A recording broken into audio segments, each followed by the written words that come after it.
Good evening to all. We are continuing the series of webinars being conducted by CCI. And today we are speaking on a especially hot topic, the evolving role of single inhaler therapy. We have panelists for the GIM, part of the General Governing Council for the Indian Chess Society, part of the committee for several national guidelines, an author, a PG guide, recipient of several awards, particularly the Professional Excellence Award given by the Government of India on World TB Day in 2021. She was also the publisher for several articles, most importantly, a teacher. We are grateful to her for her commitment to CCI and particularly this webinar. Our next panelist is Dr. Shubhra Jain. Ma'am is the Associate Professor for SMS Hospital in Jaipur. She has also won several awards in national conferences and published in various national journals. We thank her for consenting to speak on this important topic, COPD phenotypes. Dr. Ajit Yadav, our other panelist, is an Associate Consultant in Artemis Hospital, Gurugram, a faculty in various national conferences with a special interest in interventional pulmonology and sleep disease. Thank you, sir, for consenting to talk on our focus for tonight, that is a single inhaler triple therapy. We are also joined by Dr. Shriram Shenoy. He has completed his DTCD DNB from Kokila Bain, followed by a fellowship in interventional pulmonology from Saket, New Delhi. He is currently working as a consultant pulmonologist in Venkateshwara Hospital, New Delhi. Thank you for joining us, sir. Thank you, ma'am. So let us begin with our first talk by Dr. Shubhra Jain, followed by Dr. Ajit Yadav, sir. Over to you, ma'am. Dr. Shubhra Jain.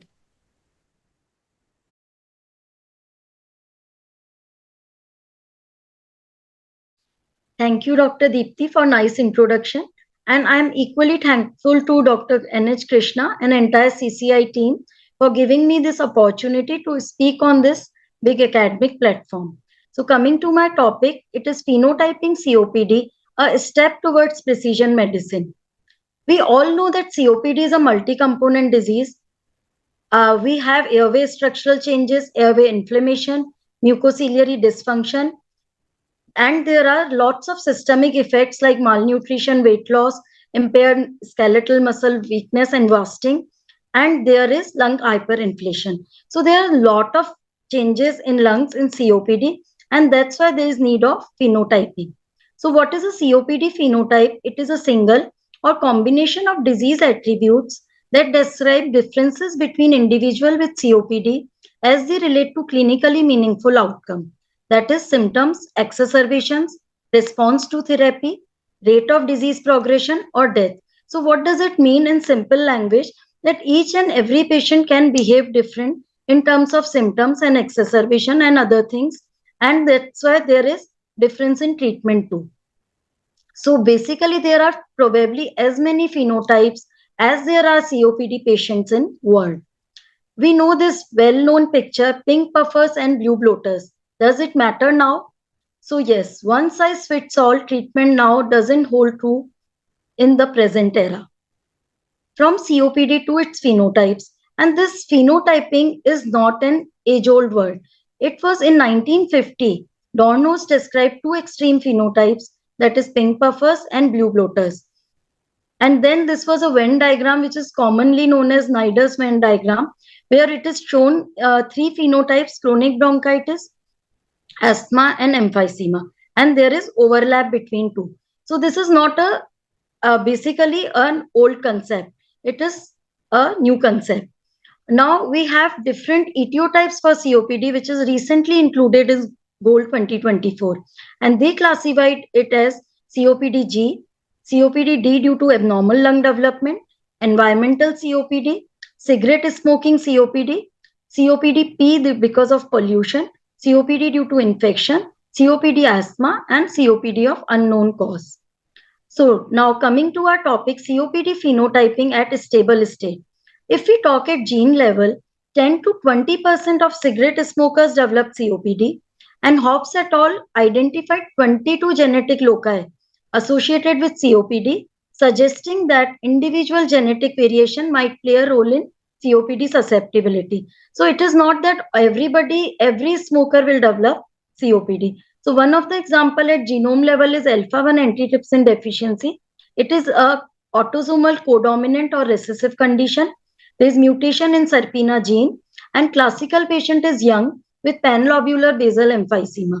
And what does alpha-1 antitrypsin does? It coats lung and protect lungs from neutrophil elastase. In its deficiency, the lungs are becoming susceptible to damage because of neutrophil elastase. And if we talk at cell level, we know neutrophil and macrophages play important role in COPD. However, 15 to 40% of COPD patients have eosinophilic inflammation, which is found in sputum, bowel, and tissue of COPD patient. And what is the clinical utility? Gold strongly supports the use of ICS in patients with AECOPD with more number of exacerbations together with blood eosinophil count of more than 300 cells. Mepolizumab trial showed greater benefit in patients with eosinophilic COPD and frequent requirements of oral corticosteroids. Then coming to tissue level, so we have different type of emphysema. We have centrilobular, common in cigarette smoker, panlobular, paraseptal, and then again on physiological testing, it is homogeneous emphysema and heterogeneous. And then what is the clinical utility? We have surgical treatments for patients with emphysema.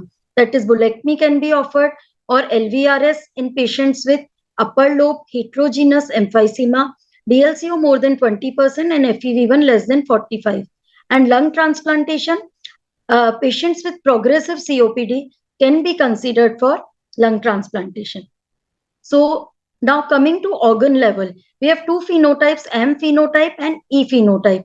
M basically indicate chronic bronchitis phenotype, where increased segmental bronchial wall thickness is there, and E phenotype is emphysema predominant. And this is a table showing difference between bronchitis and emphysema. And we know that cough is predominant feature of bronchitis, while dyspnea is predominant feature of emphysema. Core pulmonale, infections, airway resistance, this is all increased in bronchitis, while these things are rare in emphysema. In chest radiograph, we see hyperinflated lungs. These patients are pink puffers, while chronic bronchitis patients are blue bloaters. And that's why there is difference in treatment too. COPD phenotyping exacerbations. An exacerbator phenotype is defined as an event characterized by increased dyspnea and sputum production, which worsens in less than 14 days, which may be accompanied by tachypnea or tachycardia. These exacerbations should be separated by at least 4 weeks after the end of treatment of previous exacerbation. Now, we see the difference. If a patient is exacerbator with emphysema or exacerbator with chronic bronchitis, so we have mucolytics, phosphodiesterase inhibitors, and macrolides for the patients of exacerbator with chronic bronchitis. Another thing which I have not written here, but pulmonary rehab, which is a very important treatment for exacerbators. Comorbid phenotypes, sarcopenia, cardiovascular diseases, lung cancer, vitamin D deficiency, depression, OSA, and so forth. So we have lots of comorbidities and we have to address each and every comorbidity. First, we need to identify each comorbidity. So coming to other phenotypes, we have one is rapid decliner, which have a high mortality. How to identify these patients? They have rapid decline of lung function. They are relatively younger, poor nutritional status, and no major comorbidities. Then we have respiratory failure type of patient, which again carries high mortality. These patients are hypoxic with clinical evidence of core pulmonale, polycythemia, or pulmonary hypertension. And we have different treatment options for these patients, like LTOT and NIV for failure phenotype. So this is one of the study which was published in International Journal of COPD, highlighting the importance of COPD phenotypes. What it concludes that if you classify COPD patient, it is easy to identify subgroups with different prognosis, and mortality was greater in exacerbators with chronic bronchitis and lower in those with positive bronchodilator response. So this is to conclude that these are widely accepted COPD phenotypes like chronic bronchitis, asthma, echo, frequent exacerbators, rare exacerbators. And then there is emerging COPD phenotype, cachexic, overlap COPD and bronchiectasis, upper lobe predominant, fast decliner phenotype, comorbid phenotype, alpha-1 antitrypsin, and non-smoker COPD. So just a summary, if we divide phenotype at gene level, it is one is alpha-1 antitrypsin and we have augmentation therapy. Then at cell level, we see eosinophil. If it is more than 300, we can advise patient on inhaled corticosteroid. If it is at tissue level, we can do it whether it is chronic bronchitis or it is an emphysema, whether it is upper lobe predominant, whether it is homogeneous or heterogeneous. And according to that, we have options of LVRS, endobronchial valves, or lung transplantation. Then at organ level, we have various comorbidities as well as patient can present with respiratory failure. Then NIV, LTOT, pulmonary rehabilitation, and treatment of comorbidities are options for these patients. So to conclude, this time, this is basically a personalized medicine. It is cost saving, better patient outcome if we select properly with clinical history, physiology, and testing by radiology. Thank you so much.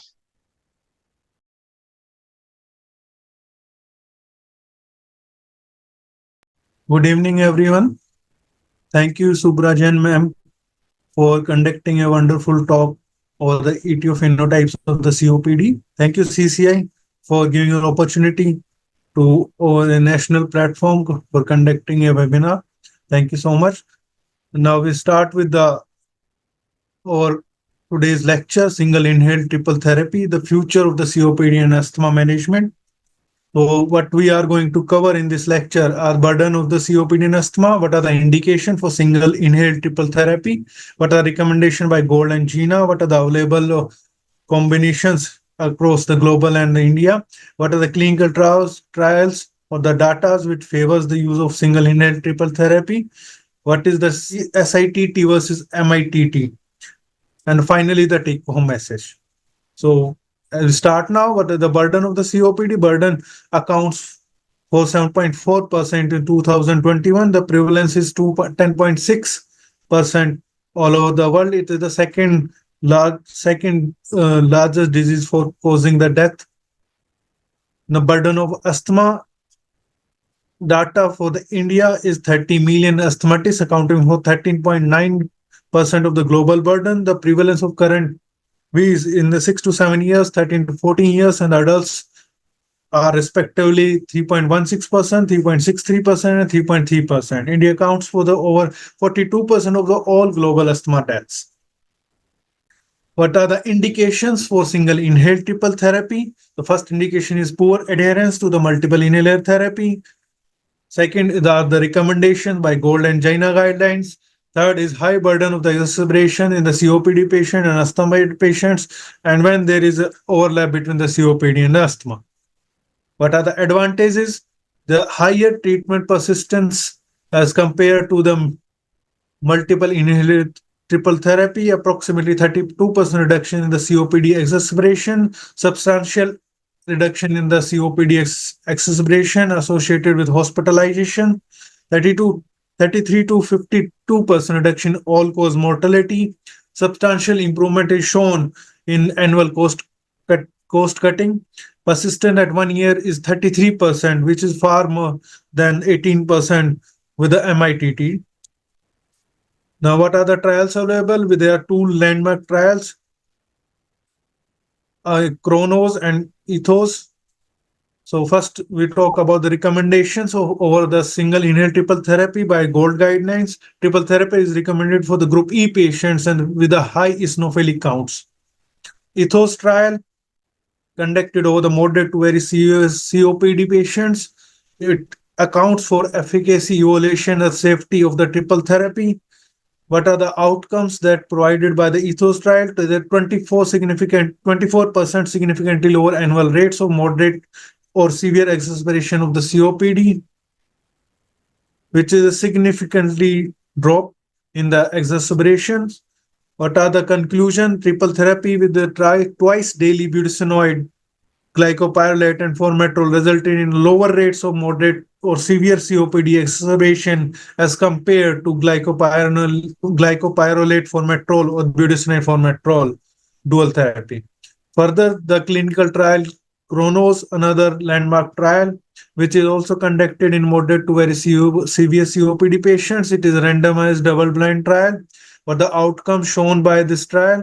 The BGF MDI demonstrated significant improvement in the change from the baseline, the morning pre-dose trough FEV1 over 24 weeks versus GFF MDI and BFF MDI.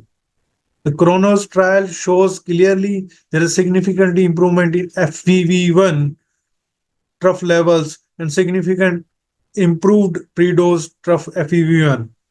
BGF MDI was efficacious, well tolerated, and could be a more appropriate treatment than corresponding dual therapies for symptomatic patients with moderate to very serious COPD patients, irrespective of exacerbation history. Another trial, FFG trial in COPD patients, it was conducted for the investigation of the efficacy and the safety of fixed dose combination. The outcomes favors the triple therapy. There is a statistically significant reduction in the use of rescue medication. Trough FVC changes from the baseline at 12 weeks were comparable and significantly better. Statistically significant improvement in MMRC score. Another trial with the VGF consists of Valentrol, glycopanium, and fluticasone. It was a multi-center randomized trial. It is also conducted in COPD patients. What are the outcomes? The outcome for this trial is that glycopanium, Valentrol, fluticasone shows 226.68 ml improvement in the mean FEV1 at 12 weeks from the baseline. 50% of the patients shows reduction in the use of rescue medication. The frequency of the exacerbation also drops, which is comparably and was found significantly reduced at the 12 weeks in both the treatment arms. Further, the trial for fluticasone fumarate, imiclinium, Valentrol users have significantly higher mean PDC curves versus multiple inhaled triple therapy. Patient with asthma initiating triple therapy has significantly better adherence and persistence compared with the multiple inhaled therapy with a combination of fluticasone fumarate, imiclinium, and Valentrol. SITT for inadequate controlled asthma. There are two landmark trials, Argon study and ADM study. Fixed dose combination of indacaterol, glycopanium, mometasone fumarate once daily versus salmeterol, fluticasone twice daily plus tiotropium once daily in the patients with uncontrolled asthma. It is a randomized phase 3B non-inferiority study. Argon study. ADM study is once daily single inhale mometasone indacaterol glycopanium versus mometasone indacaterol or twice daily fluticasone salmeterol in the patients with inadequately controlled asthma. A randomized double-blind control phase 3 study. But the outcomes of the Argon study is that indacaterol, glycopanium, mometasone fumarate high dose OD improves the lung function, asthma control, and health status versus the salmeterol fluticasone high dose plus tiotropium.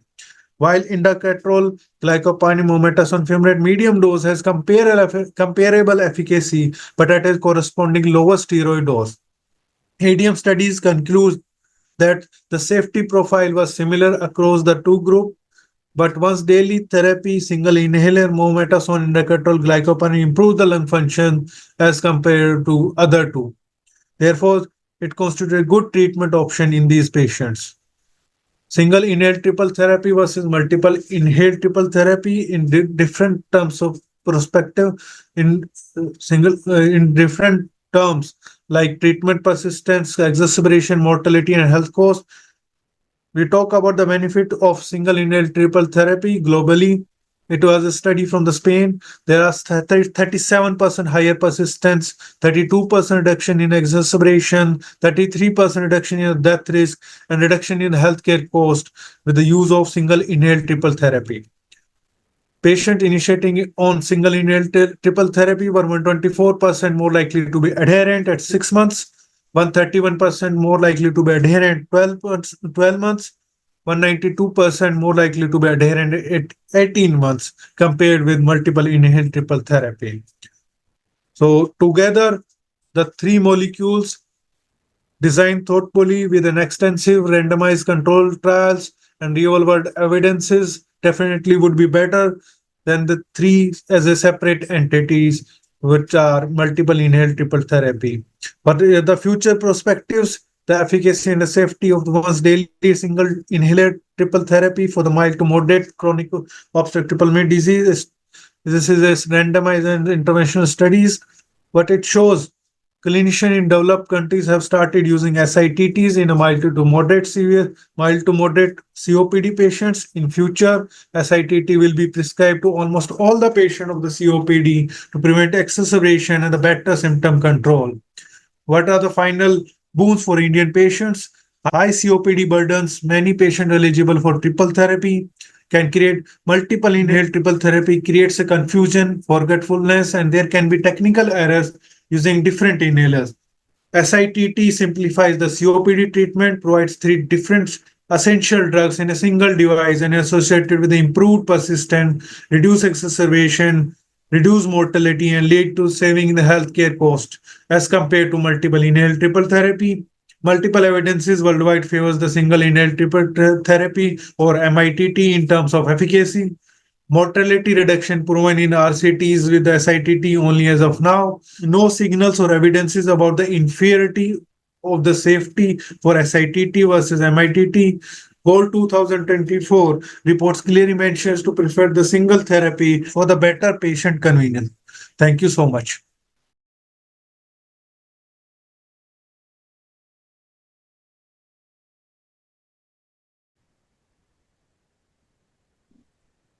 Thank you, Dr. Shubhra, for that enlightening talk.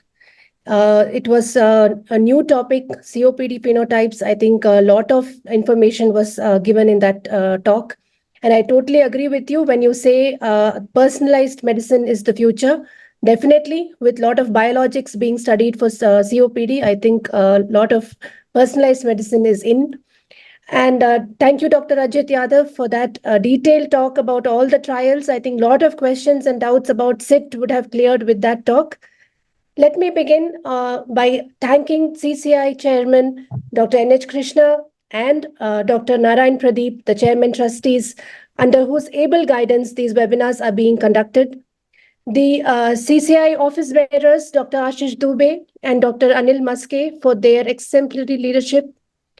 Dr. Vijay Kumar Chandan Shetty, Dr. Shivani, Dr. Athri, Dr. Kirat, the energy behind these webinars.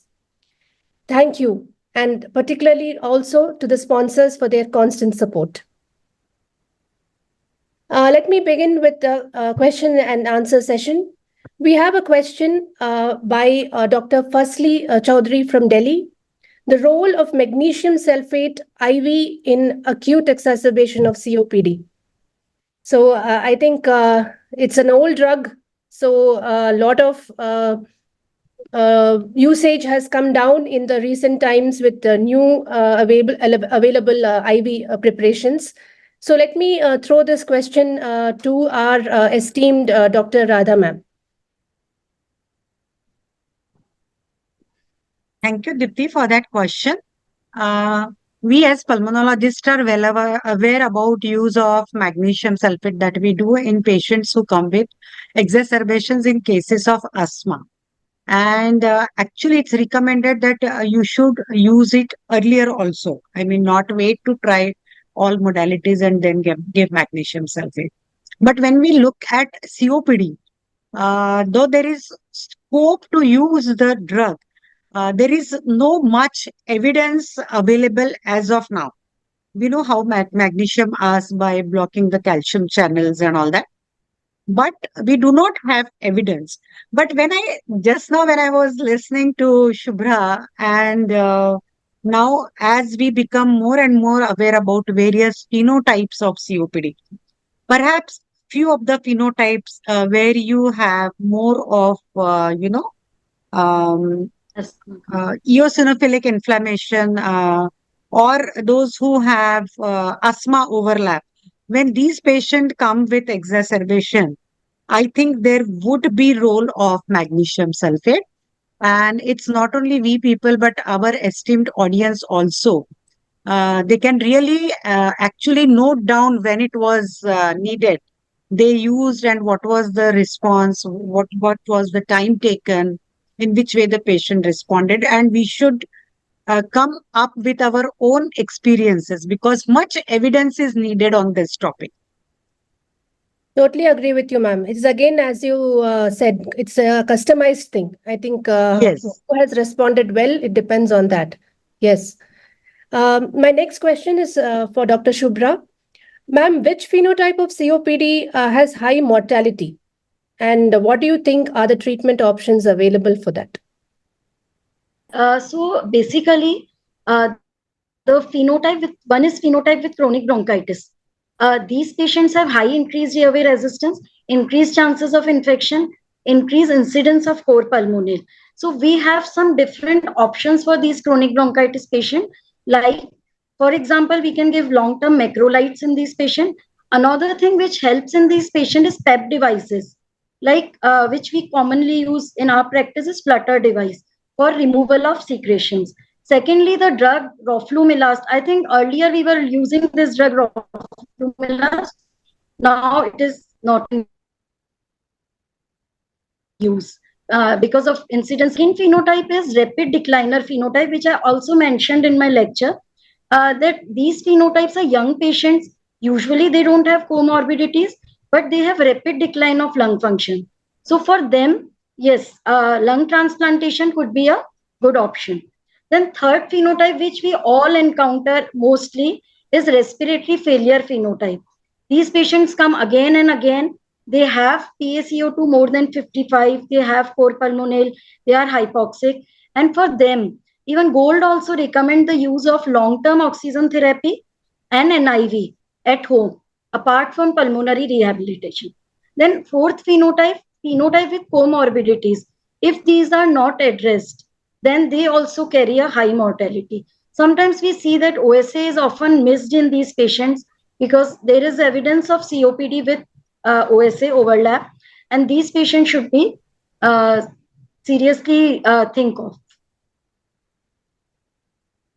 Yes. Thank you. Thank you, Dr. Shubhra. So coming, when you speak about ICS, Dr. Ajit, what is your take on ICS responsiveness and any role of any biomarkers? Good evening, ma'am. Identifying which patients are more likely to be respond to ICS is very important to maximize the benefit risk ratio and move towards the personalized medication in a COPD patient.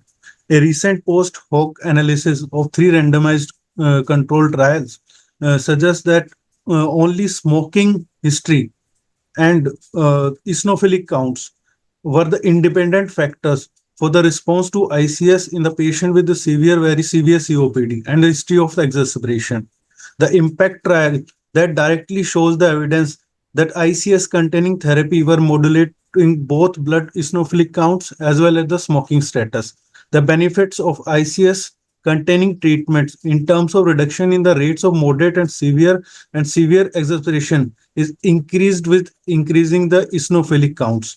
Eosinophilic count itself is a useful biomarker for COPD eosinophilic exacerbation.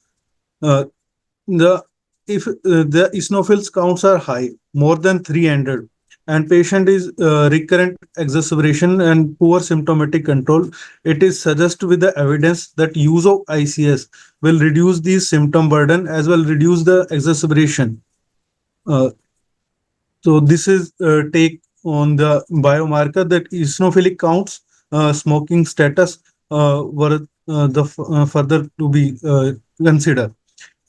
One thing that we can expect in Indian scenario, that there is a more of parasitic infections. So eosinophil count might be high in many patients. So that may necessitate the confirmation of the threshold values for blood eosinophil counts above which triple therapy would be useful in future. Thank you. Yes, that's an important point, Dr. Ajit. Thank you. So, ma'am, Radha, ma'am, what do you think? If the gold is mentioning AEC as more than 300, and as Dr. Ajit rightly pointed out, our country being a tropical country, so many parasitic infestations, do you think that value applies to us? See, as of now, if you look at the literature, it says that even in endemic place areas where eosinophils may be raised due to parasitic infections, still they have recommended the use of these triple R. The literature says so. But as I always say, that whatever is there, you have to verify and have your own experience.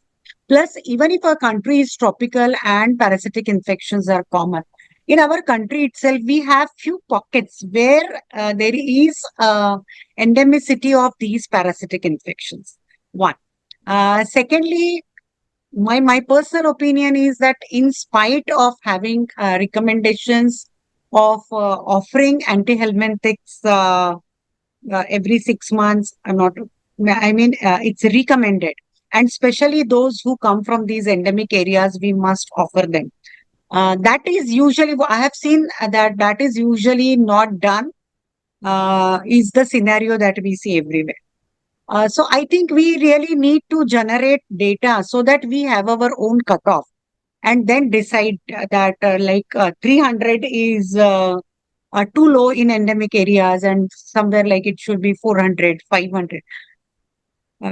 We need to generate that data. But all in all, I think if the eosinophil counts are raised, there is no harm in giving the prescription. There is nothing to hold you back. Ma'am, I think you've already provided research questions to your PGs with that.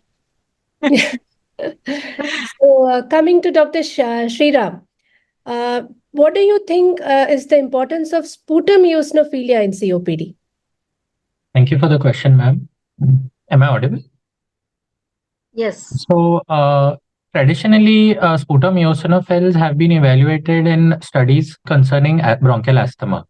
In COPD, this is a comparatively recent topic of interest. I came across just maybe 2 or 3 studies focusing on this.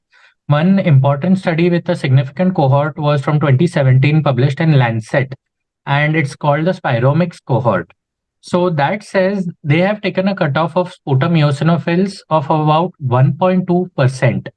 And they studied these patients, and they found that COPD patients, diagnosed COPD patients with sputum eosinophils above this level had increased incidence of exacerbations and better response to inhaled corticosteroids. Thus, again, making our case stronger for the SITT therapy. Also, there is another significant study by the name of Eclipse study that also took the cutoff to be 1.3%. And there is another study specifically in the Journal of COPD Foundation.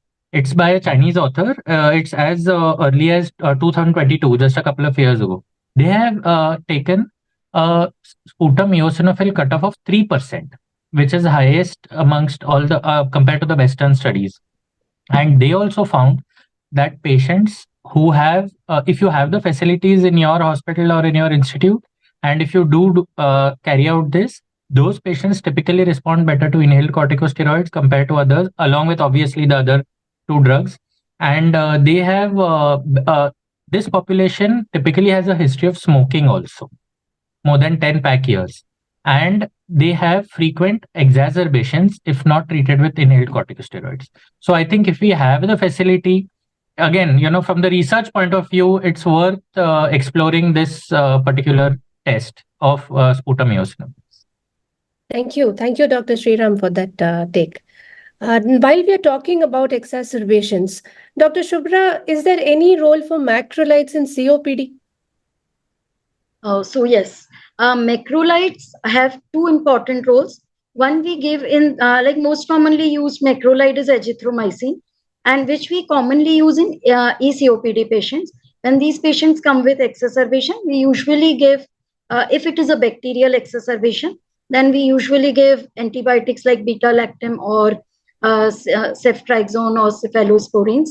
And then we give along with them azithromycin 500 mg OD for 5 days. This is one subset of patient. Another most important subset of patient is those patients like which I mentioned in chronic bronchitis group of patient, because these patients have mucus hypersecretion and they have increased incidence of infection.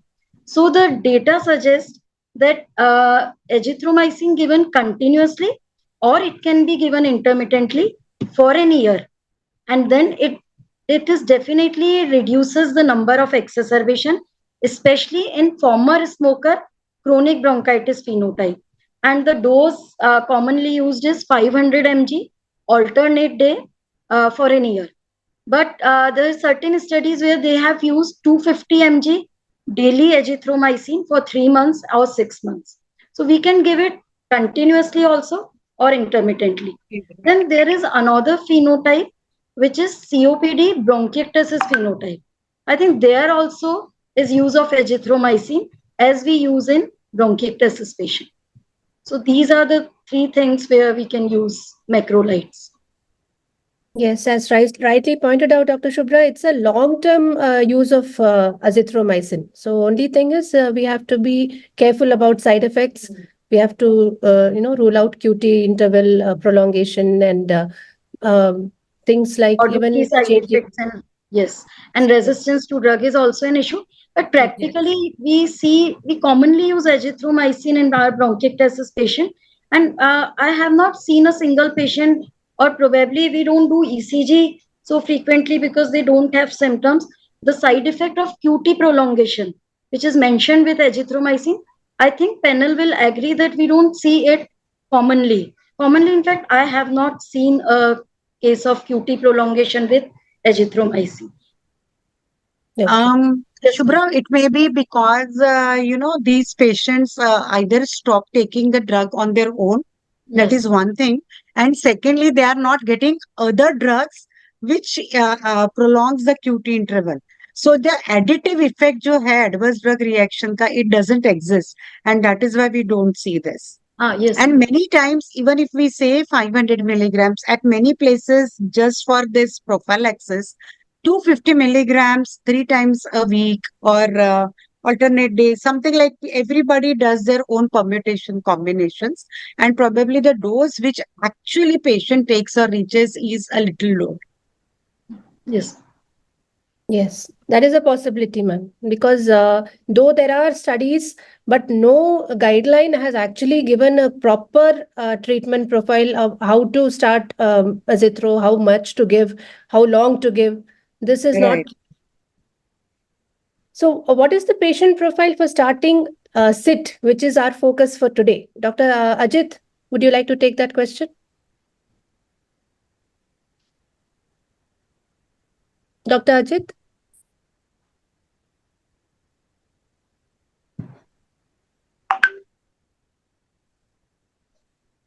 Must be having some network issues. Hello. Dr. Ajit, he's there. Hello. Yes. So talking about the frequency of single inhaled triple therapy, round the clock symptom control is the necessity in a patient with the COPD patient. Usually the nocturnal symptoms and early morning symptom, which causes more morbidity and mortality. The nocturnal symptoms usually affected by supine position, increased vagal stimulation, which causes more airway resistance and inflammation. Therefore, management should be based on circadian variation in case of COPD patients. So, which supports the twice daily usage of the single inhaled triple therapy.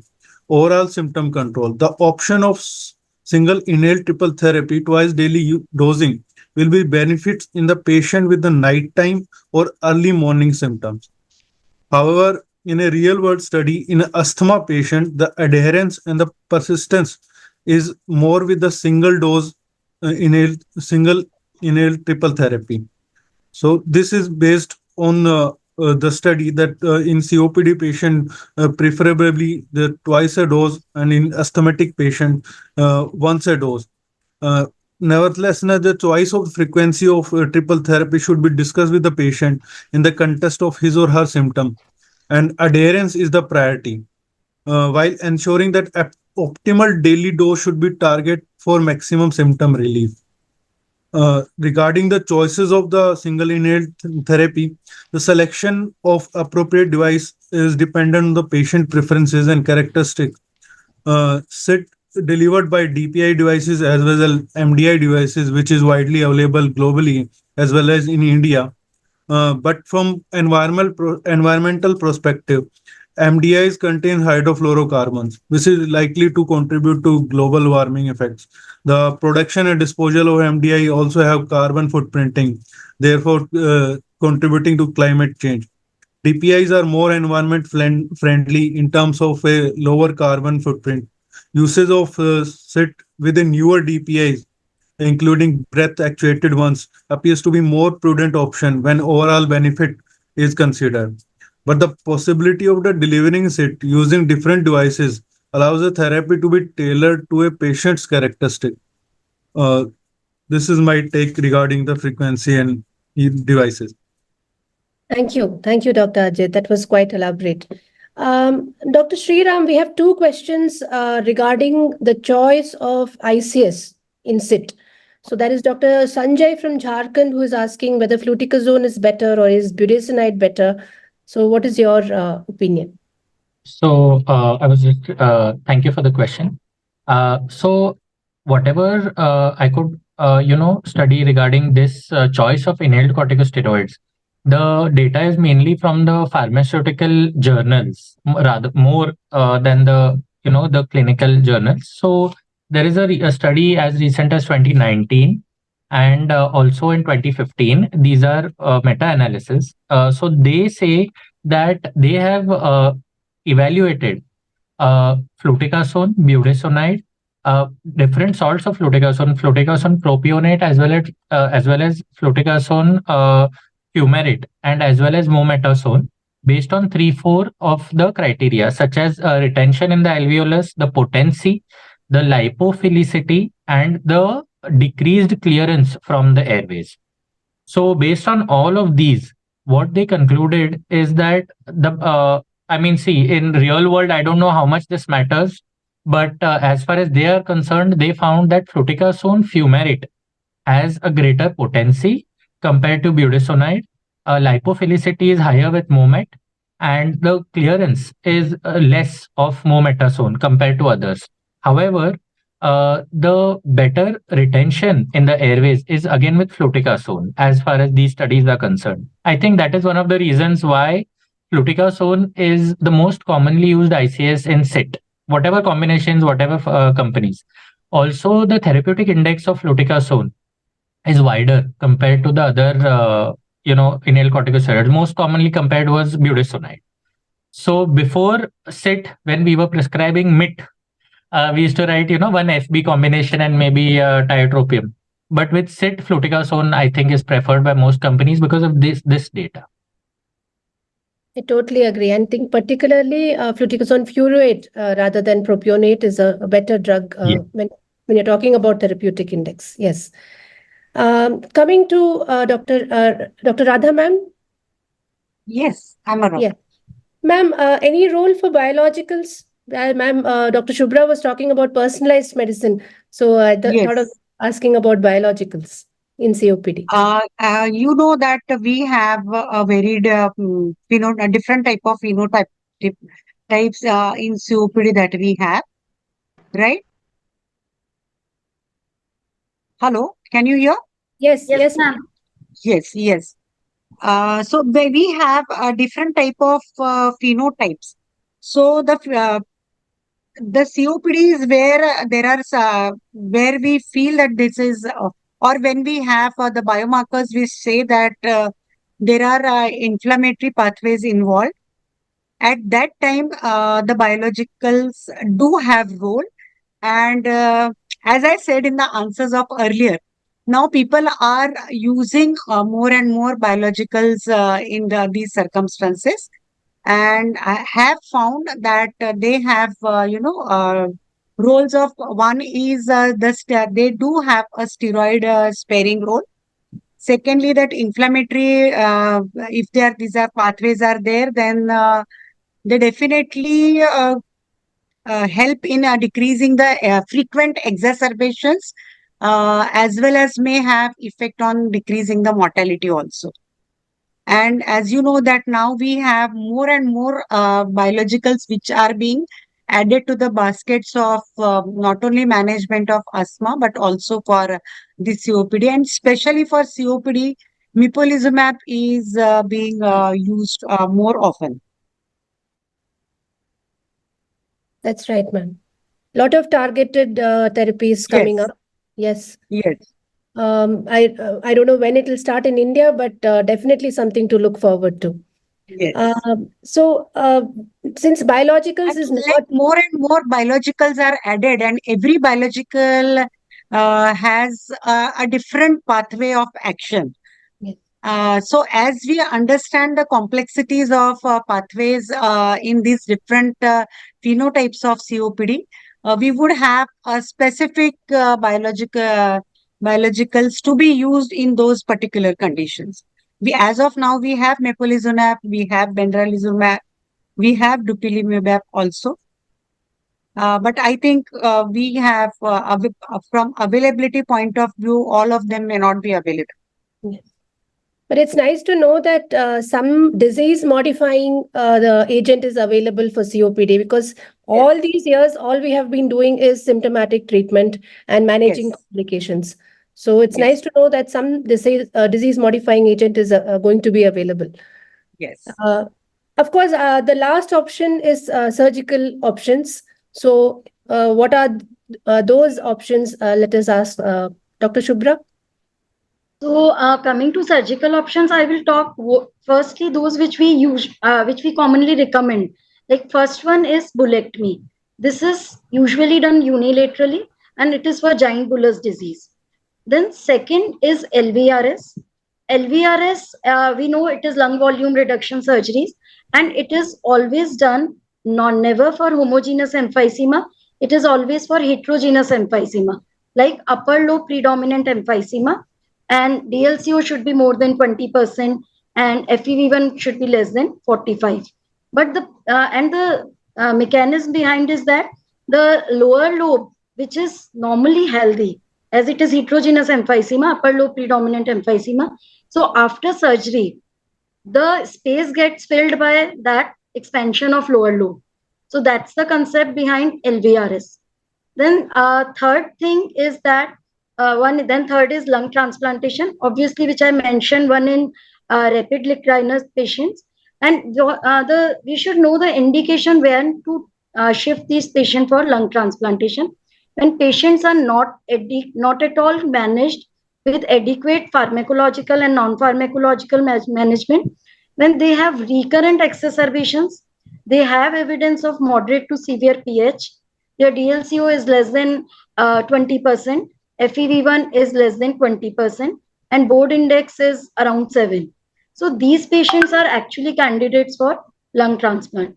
And I think I was reading Gold, and it was something new for me that persons going lung transplantation, 33% are of COPD patients. And the average survival which they have mentioned is approximately 5 years for these patients. So these three surgeries. Other than that, there are endobronchial valve, sclerosants, and these are actually not used.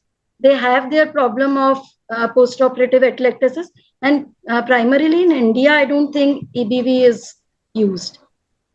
So these are options.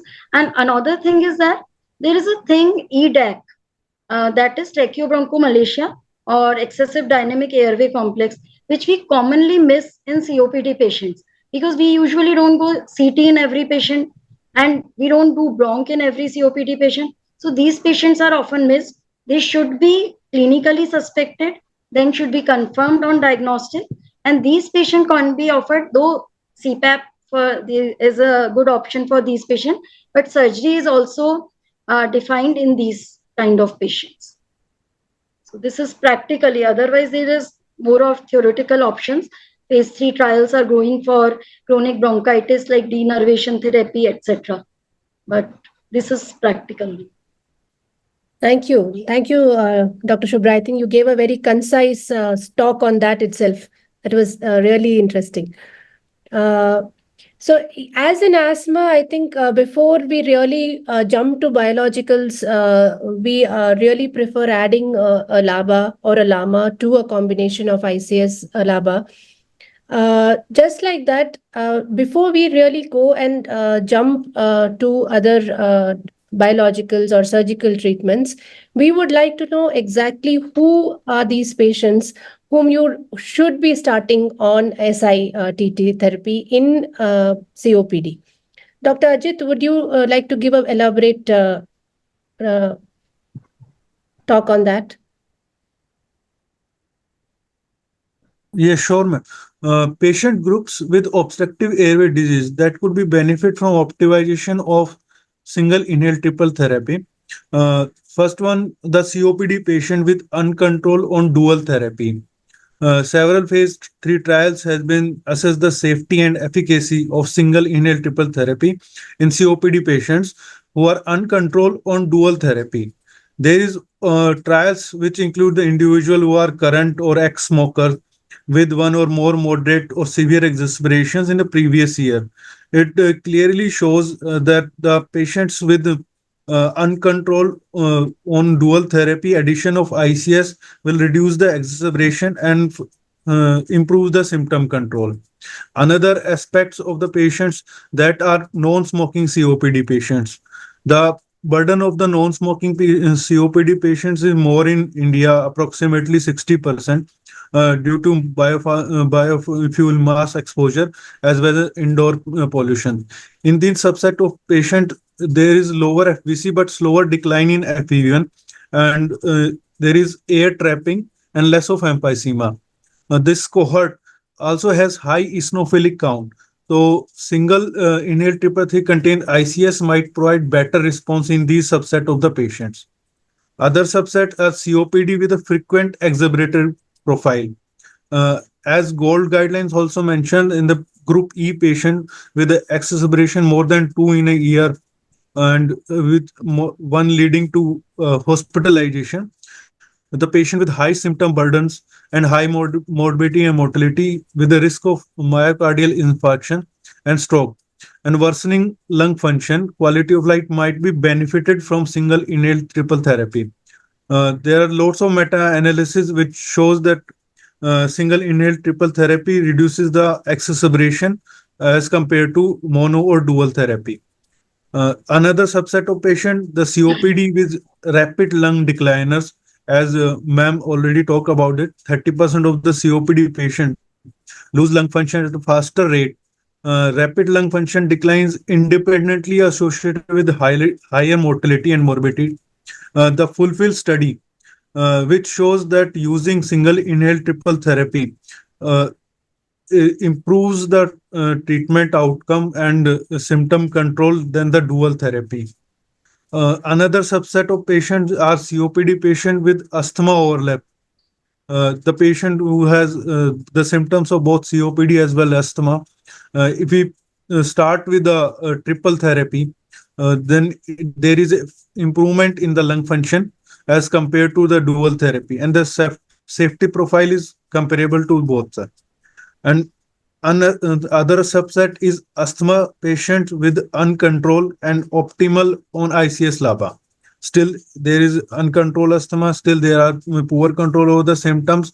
We can start with the triple therapy. And another subset of the patient is chronic asthmatic patient with smoking history. There is small randomized control trial which shows that patient who are smokers and already diagnosed asthma, if use of single inhaled therapy may be considered for them, which improves the symptom control. So these are the profiles where single inhaled triple therapy may be benefited the some cohort patient. Thank you. Thank you. Thank you, Dr. Ajit. And may I add, we don't have to look very far. In 2013, the ICS guideline itself mentioned that any severe COPD symptomatic with single or dual therapy, in all those cases, also triple therapy is indicated. Let me bring this to the attention that despite a SIT talk last Thursday, today we have recorded 1,056 logins. Congratulations to the team. Thank That's you to the great. audience and CCI. Yes, yes. Yes. So that only shows the interest on SIT in the amongst the audience. So let us talk more about SIT. Dr. Shriram, what is your personal experience regarding SIT and MIT, the compliance? Like, what do you what have you seen in your practice? So I think whatever the data says has already been extensively covered, all the ethos and the chronos trials and all.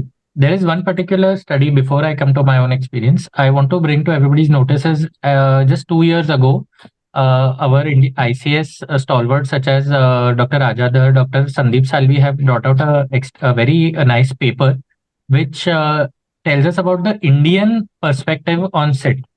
And that says that they evaluated a particular parameter known as PDC, that is proportion of days covered under therapy at 6 months and at 1 year. So it was quite an extensive study, and they found that with SIT there is around better compliance, 46% compared to 41-42 with MIT.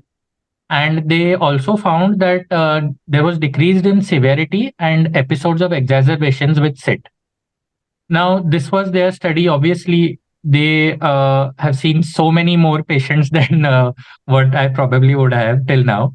However, what we do see in our OPD now, every now and then, there will be a very old patient who is lost to follow up, will prop up suddenly, and will have two inhalers in his hand despite we prescribing SIT. So when we asked such patients, they said that they perceive their illness to be something big, and so more medicines the better. And this is one thing, especially from the rural areas who are little less educated, that subset of a population. Obviously that's not reflected in any of the big studies, but this is what we see. But anyway, if they fit into SIT, we still counsel them for SIT and prescribe. Yeah, it's more about acceptance. They're not able to, I mean, they're used to taking puffs several times a day. They are used to taking it several puffs in a single, take.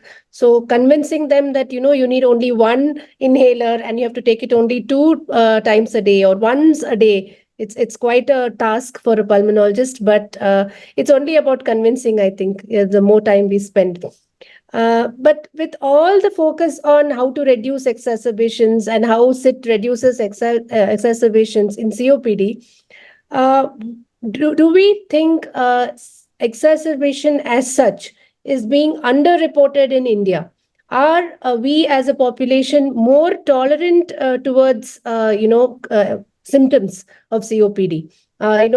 Since I'm a smoker, I will be having cough, or since I'm a smoker, I'm expecting a little bit of dyspnea on exertion. So, Radha ma'am, do you think it is being underreported in India? Yes, definitely. That's a question which I can answer very confidently. Yes, it is definitely underreported, and I should say that we have so many phenotypes and they are evolving. So we may come across many more labels to the phenotypes or types of COPD. And as Shubhra has ended with, like each patient is a different phenotype in its own way. Similarly, the reasons for underreporting are also varied. And if you look at from the patient's perspective, there are many things. Like one, first and foremost is like because they are already taking inhalers and getting relief for a shorter duration. Most of the time they rely on their inhalers.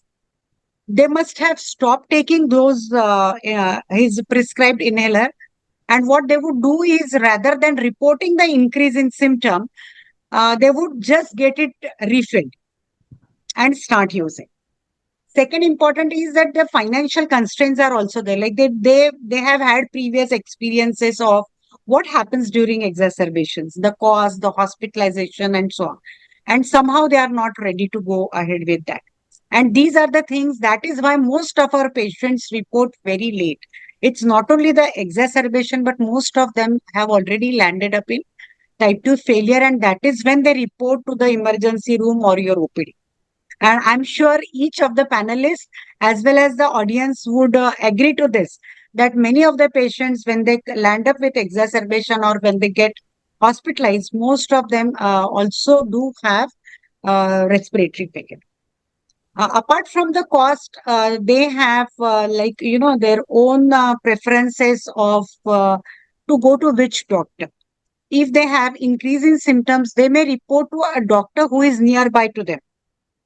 And then at that time, we have different type of specialties, and then they would be treated like asthma and not as COPD, maybe just given steroids rather than looking into what type of inhaler the patient was getting and whether he needs to have a refill of his laba lama. That is ignored. So a time is lost, and these people actually do not report timely and do not get the help which they should have got at the first indication of impending exacerbation. Like they are not getting relief, the symptoms of breathlessness are persistent, they are not relieved by taking their routine inhalers, or they are having expectoration now, discoloration of the expectoration, and so on and so forth. Then there are some healthcare related issues also. And because we do not have a uniform infrastructure, and if the patient has been coming to you from afar off regions where there are no other specialty services available, and at that time the patient has not traveled to the higher centers or to his treating physician, so that can also be done. And usually the patients who have COPD are aware about their symptoms. So they take their symptoms of cough and breathlessness many times. I would not use the word casualty, but I would say that they are happy with their symptoms. It is a normalization of symptoms, and they have already accepted that this is a chronic condition. The symptoms would be minimized, but they are not going to be free of the symptoms of cough, breathlessness, and easy fatigability. So they would not report earlier. Second thing is sudden exposure to high levels of air pollution in many parts of India can exacerbate COPD, but they accept कि भाई अभी season change हो गया है, इसलिए मुझे problem आ रहा है. After few days, I would get comfortable with my symptoms and whatever inhalers that we have. So I would say that COPD exacerbations are definitely underreported. It's a complex phenomenon of various factors. It's multifactorial. So it can be patient-related factors, cultural, healthcare accessibility, environmental, and all these play a great role. But most of the time, it is the economic barrier or having their own beliefs, various beliefs that the patient has, which makes this delay happen. Ma'am, Yes, I want to add one thing. Yes. I totally agree with ma'am. Actually, we see respiratory failure with patients with core pulmonale as well as pulmonary hypertension. And we know that this did not develop in a day or a month. They were taking these symptoms very casually, like exertional dyspnea. Usually they take it like thoda bahut hi to saans to uthta hai. So even we see in TOPD patient a lot of PH and core pulmonale. So ma'am is perfectly right that these repeated episodes of hypoxia add to the component of core pulmonale, thus debilitating them more and setting up a vicious cycle, Yes. Yeah. And not everybody. But still, all said and done, Deepti, but I must also add that now the patients are becoming aware and are also becoming a little more cooperative, and they have, I mean, it's not today's topic, but I should not be blaming my patient and should also appreciate what is there. And people have accepted to LTOTs and are living very happily with their own oxygen concentrators. Yes. We do come across these patients who are happy and managing it well. Yes. And availability of Google has helped a lot, ma'am. They are, Yes. no, they Google, they know about concentrators. I have people coming to me and asking about concentrators. So I think that In is fact, also a positive thing. yes. In fact, rapid requirement of oxygen, which has escalated during COVID times, have Yes. made people more aware about not only the use of oxygen, but about the symptoms and even timely reporting. In few subpopulation which are quite aware, they are now reporting timely. Yes. Speaking of exacerbations, we also are aware about the risk of pneumonia when it comes to ICS usage long term. So, how long can we actually use SIT?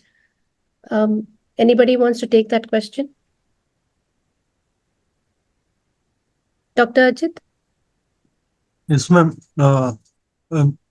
Ma'am, regarding the perspective of the pneumonia, using ICS in the patient with the high eosinophilic count, the chances are low, even not comparable to the dual therapy.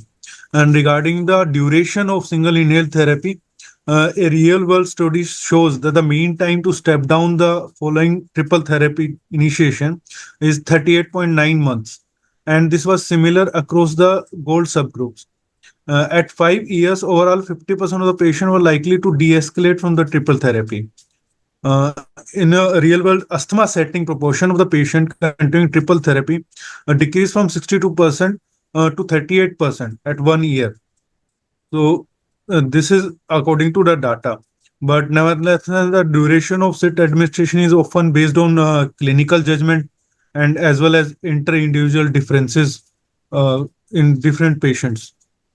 I personally, I'm very cautious about stepping down, particularly ICS, because how it will act on the airway inflammation, whether the severity will go up, and how they will respond to the number of exacerbations, everything.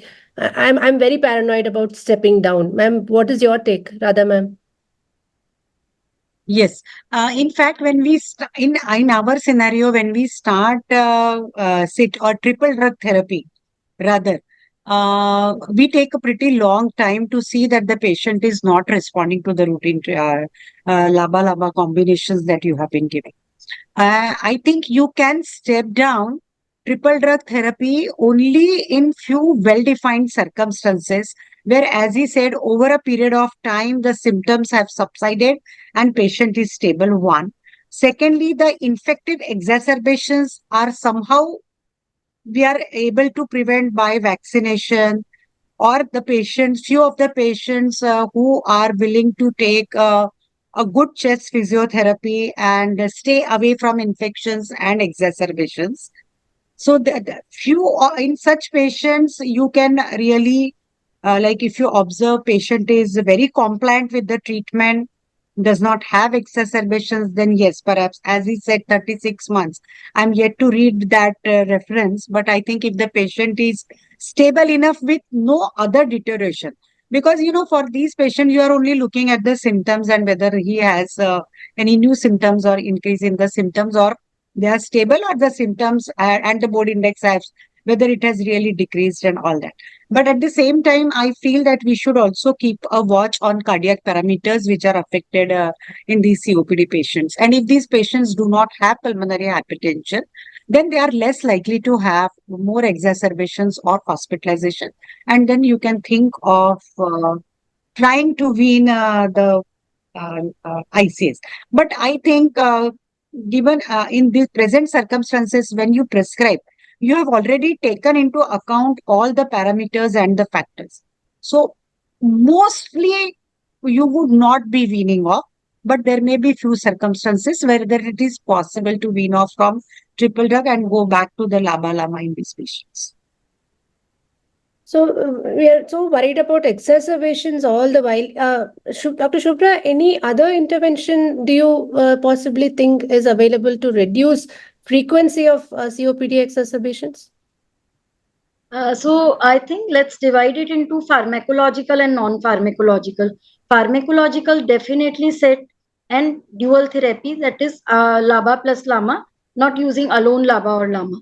This we all know. Then another thing is, as I mentioned, long-term macrolides that can also help to reduce exacerbation.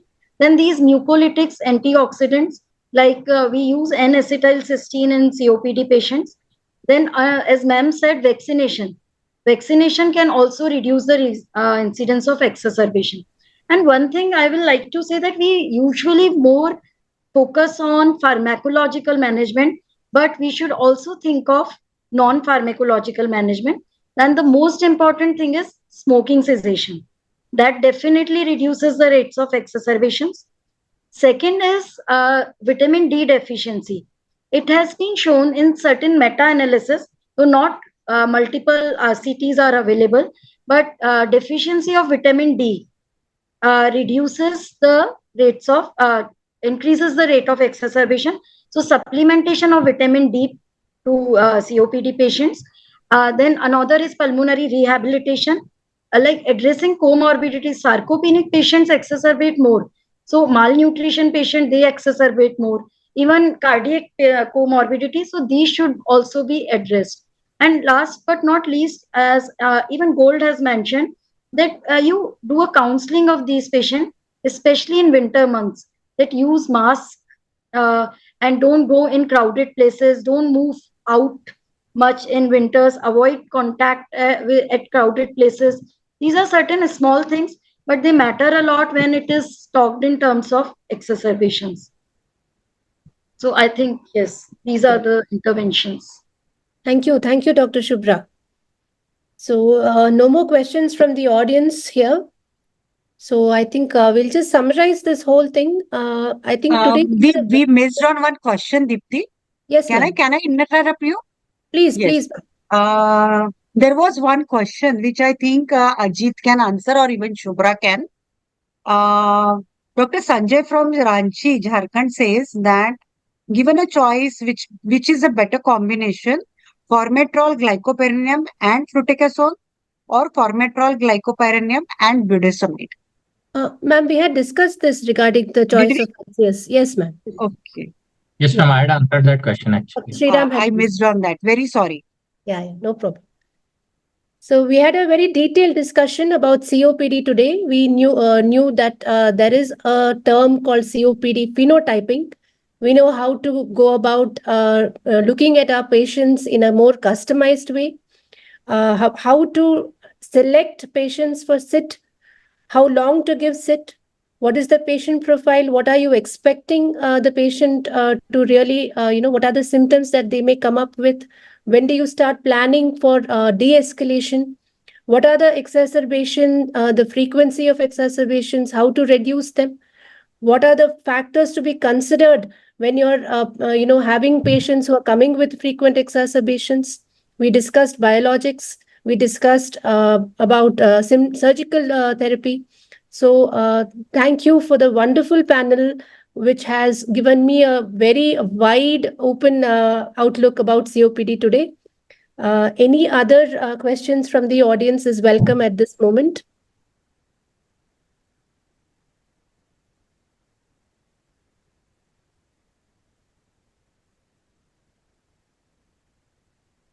So if no more questions are there, I would like to close the session and thank CCI, thank the office bearers, thank the webinar committee, and thank my wonderful panelists and sponsors for this wonderful event. Thank you.